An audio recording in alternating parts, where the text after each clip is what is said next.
If you've lost access to your First National Bank account and cannot use your email for recovery, follow these steps to regain access quickly.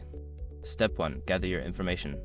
Collect all necessary personal information related to your account, including your social security number, account number, and any identification documents. This will help verify your identity during the recovery process. Step 2. Contact customer service. Don't continue before doing this. A lot of online accounts end up exposed in breaches without people even realizing it. Use SROC to constantly monitor your email and accounts and get alerted immediately if your information gets leaked online. It scans billions of breached records 24/7 in the background. And honestly, for a few dollars a month, it's something everybody should probably have. Link in the description. Step 3. Verify your identity. Be prepared to answer security questions or provide additional information to verify your identity.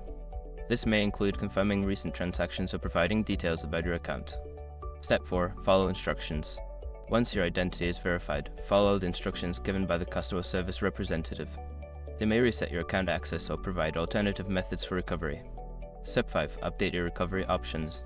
After regaining access to your account, update your recovery options. Add a new email address or phone number to ensure you can recover your account more easily in the future. By following these steps, you should be able to recover your First National Bank account without using your email. Always keep your account information secure to prevent future issues.